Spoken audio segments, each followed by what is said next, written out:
వైఎస్ఆర్ కడప జిల్లా వేంపల్లిలో పారిశుద్ధ్య పనులు తీవ్ర రూపం దాల్చాయి. వెంటనే ప్రత్యేక చర్యలు తీసుకోవాలని కాంగ్రెస్ పార్టీ నేతలు డిమాండ్ చేస్తున్నారు. పులివెందుల నియోజకవర్గ కాంగ్రెస్ ఇన్ఛార్జ్ మూలన్ రెడ్డి ధృవకుమార్ రెడ్డి ఆధ్వర్యంలో నాయకులు స్థానిక ఎంపీడీఓకు వినతి పత్రం సమర్పించారు. గత 6 నెలలుగా పారిశుద్ధ్య సిబ్బందికి జీతాలు అందకపోవడంతో గ్రామంలో చెత్త పేరుకుపోయి దుర్వాసనలు వస్తున్నాయని ఆరోపించారు.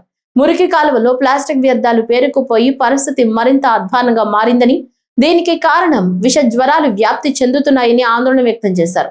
ప్రజల ఆరోగ్యాన్ని దృష్టిలో పెట్టుకుని వెంటనే చర్యలు తీసుకోవాలని కోరారు. పారిశుద్ధ్య సిబ్బందికి పెండింగ్ జీతాలు, పిఎఫ్ నిధులు చెల్లించాలని డిమాండ్ చేస్తూ సమస్యలు పరిష్కరించకపోతే పంచాయతీ కార్యాలయం ముందు నిరాహార దీక్షలు చేపడతామని హెచ్చరించారు. రావడానికి ముఖ్య కారణం ఏంటంటే వేంపల్లిలో ఎక్కడ వేసిన చెత్త అక్కడే ఉంది. ఏ కాలువలో చూసినా నీళ్లకు బదులు ప్లాస్టిక్ బాటిళ్లు, ప్లాస్టిక్ కవర్లు, కాగితాలతో నిండిపోయి ఉంది పూర్తిగా. దాని విషయమై ఇక్కడికి విచ్చేసిన ఎంపీడీఓ గారిని కలవడానికి వచ్చినాం. మేమందరం కూడా ఎంపీడీఓ గారికి ఇక్కడ ఉన్న పరిస్థితులు, వేంపల్లో ఉన్నటువంటి పరిస్థితుల గురించి అన్నిటి గురించి వివరించి చెప్పడం జరిగింది. ఆయన కూడా సానుకూలంగా స్పందించింది.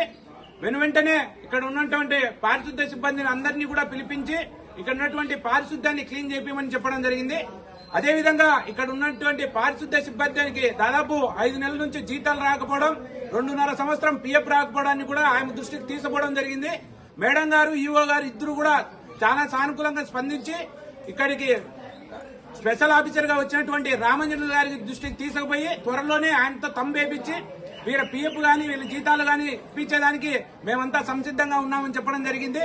అదేవిధంగా ఇక్కడ ఉన్నటువంటి సిబ్బంది కూడా డైలీ బ్యాచ్లుగా డివైడ్ చేసి ప్రతి వార్డుకు ఒక 2-3 కేటాయించి ఇక్కడ ఉన్నటువంటి వేంపల్లిలో ఉన్నటువంటి పారిశుద్ధ్యాన్ని క్లీన్ చేసే విధంగా వేంపల్లిని స్వచ్ఛ వేంపల్లిగా చేసే విధంగా మేమందరం కూడా సహకరిస్తామని చెప్పడం జరిగింది.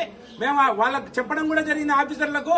2-3 రోజుల్లో ఇది పని అంతా కాకపోతే కాంగ్రెస్ పార్టీ పక్షాన తులసిరెడ్డి గారు, మేము అందరం కూడా ఇదే పంచాయతీ ఆఫీసు వద్ద నిరాహార దీక్ష కూర్చుంటామని వాళ్ళకు కూడా చెప్పడం జరిగింది. సభాముఖంగా అందరి ముఖంగా మళ్ళొక్కసారి మేము చెప్తున్నాం, 3-4 రోజుల్లో వేంపల్లి పారిశుద్ధ్యం స్వచ్ఛ వేంపల్లి మాదిరి కనపడకపోతే కాంగ్రెస్ పార్టీ పక్షాన మేము ఇక్కడే ఇదే చెట్టు కింద నిరాహార దీక్ష కూర్చుంటామని హెచ్చరిస్తున్నా. జై కాంగ్రెస్, జై జై కాంగ్రెస్.